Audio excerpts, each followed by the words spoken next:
Hi అండి, అందరూ ఎలా ఉన్నారు? బాగున్నారా? ఏం వంటలు చేశారు? సండే కదా, శ్రావణ మాసంలో మనం నాన్ వెజ్ తినకుండా పిల్లలు కూడా అంటే ఇప్పుడు నాన్ వెజ్ తినని వాళ్ళు ఎవరు లేరు కదండి. కాకపోతే ఈ ఒక్క నెలన్నా పాటిస్తే బాగుంటుంది కదా అని చెప్పేసి ఇప్పుడైతే నేను నాన్ వెజ్ వండకుండా నార్మల్గా ఈరోజు సండే కదా, సండే వచ్చే లోపల మటనో చికెనో చేపలో ఏదో ఒకటి వండేవాళ్ళు. కాకపోతే ఈరోజు వాళ్ళకి అది గుర్తు రాకుండా పన్నీర్ పలావ్ చేద్దామని చెప్పేసి దానికోసం అయితే పన్నీర్ ఒక పావు కిలో తీసుకున్నా అండి. కాస్త మనం దగ్గర బఠానీ ఉంటే నైట్ నానబెట్టేసుకున్న కొన్ని టమాటాలు, పచ్చిమిర్చి, ఉల్లిపాయ, కారము, కాస్త పెరుగు, మనం దమ్ బిర్యానీ ఎలా చేస్తామో అంతే అనమాట. అన్నీ కలిపేసుకొని క్యారెట్ కూడా కొద్దిగా వేసాను. ఒక క్యారెట్ ఉన్నది, అది కొద్దిగా అన్నీ వేసేసుకొని పన్నీరు అంటే అచ్చంగా పన్నీర్ పలావ్ అంటే పన్నీర్ ఒక్కటి కాకుండా అన్నీ కలిపానులేండి. తగినంత కారము, ఉప్పు, ధనియా పౌడరు, కొంచెం పసుపు అన్నీ వేసేసుకొని అల్లం వెల్లిపాయ పేస్టు, కొద్దిగా ఆయిల్, కరివేపాకు, కొత్తిమీర అన్నీ వేసేసుకొని కలుపు పెట్టేసుకుందాం. ఒక 1 అవర్ అయినా 2 అవర్స్ అయినా మన ఇష్టం, ఎంతసేపు అయినా టైం బట్టి సెట్ చేసుకుని పెట్టుకుందాము. నాకైతే టైం లేదు అని చెప్పేసి వెంటనే కలిపేసుకుంటున్నా. ఈ పేస్ట్ ఏంటంటే కొద్దిగా గసగసాలు, పచ్చి కొబ్బరి, జీడిపప్పు మిక్సీ బట్టి పెట్టేస్తానండి. గ్రేవీ గురించి అనమాట. ఒట్టి కారము, ధనియాల పొడి వేస్తే మనకు అంత పెద్ద గ్రేవీ రాదు కదా, అందుకని చెప్పేసి కొద్దిగా ఎన్ని వేసేసి మిక్సీ పట్టేస్తాను. మొత్తం అన్ని ఇప్పుడు బాగా కలిసేలా కలిపేసుకుందాం. పన్నీర్ అయితే ముందు నేను పసుపు, ఉప్పు వేసి కొద్దిగా లైట్గా డీప్ ఫ్రై చేస్తానండి. ఇది చాలా సాఫ్ట్గా ఉంది, బాగుంది. కానీ ఈరోజైతే అలానే వేసేద్దాం, ఎలా ఉంటుందో చూద్దామని చెప్పేసి మొత్తం అయితే పన్నీరు అలానే వేసేస్తాను. డీప్ ఫ్రై అయితే ఏం చేయలేదు, కలిపి పెట్టేస్తాను. చక్కగా అంతా బాగా కలిపి పెట్టేసాను. పక్క పెట్టేద్దాం, మూత పెట్టేసి. ఆ లోపల బియ్యం నానబెట్టేస్తాను కదా, రైస్ పెట్టేసుకుందాం స్టవ్ మీద. ఆ రైస్ కూడా అయిపోతుంది.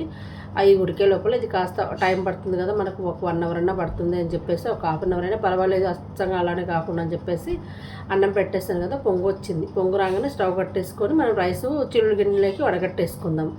ఎందుకంటే అలా ఉంచేస్తే పడుకుంటే ఎసుట్లోనే ఉండిపోయి మెత్తగా అయిపోతుంది. అందుకని చెప్పేసి అది చిల్లుగిన్నె వడగట్టేసి పక్క పెట్టేసుకొని, ఇప్పుడు మనం కర్రీ అంతా ఇందాక మసాలా పట్టించి పెట్టేసాం కదా, ఇప్పుడు ఒక పెద్ద బౌల్ తీసుకొని, ఎడల్పు బౌల్ తీసేసుకొని తగినంత ఆయిల్ వేసి, ఆయిల్ వేడెక్కాక పచ్చిమిర్చి, ఉల్లిపాయలు, కరివేపాకు, జీడిపప్పు, కొంచెం అల్లం ముక్క అంటే అల్లం వెల్లిపాయ పేస్ట్, కొద్దిగా చెక్క లవంగాలు ఒక 4-5 వేసేసుకొని అన్నీ కాస్త వేగిన తర్వాత ముందుగా మనం మసాలా పట్టించిన పన్నీర్ ముక్కలు వేసేసుకుందామండి.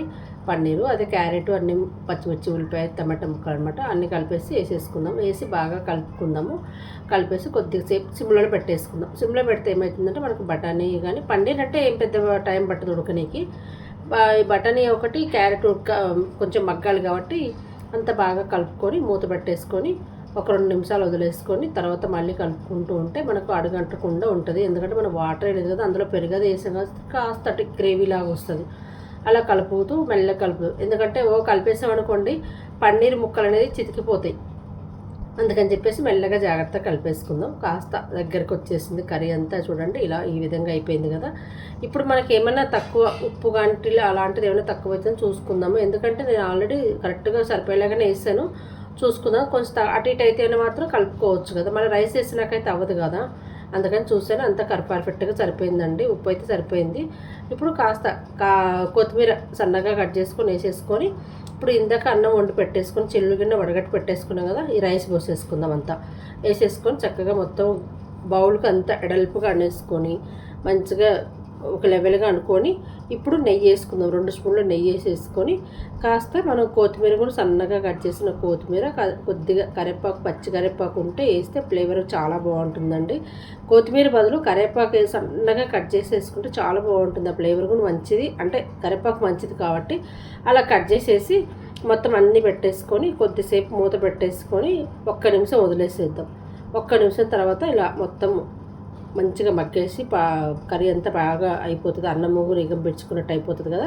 ఇప్పుడు గరిటె తీసుకొని చక్కగా పన్నీర్ ముక్కలు కూర అంతా కలిసేలాగా కలుపుకుందాం. మసాలా అంతా బాగా కలిపేసుకుంటే కమ్మటి పన్నీర్ పలావ్ అయితే రెడీ అయిపోయింది. అబ్బా సూపర్ టేస్ట్ ఉంది నిజంగా. చికెన్ బిర్యానీ లోట్లే అంటే రోజు చికెన్ తినే వాళ్ళకు ఈరోజు పన్నీర్ బిర్యానీ పెట్టినప్పుడు కొంచెం ఏదోలాగా అనుకునే కానీ మొత్తానికి అయితే నచ్చింది, తిన్నారు అందరూ.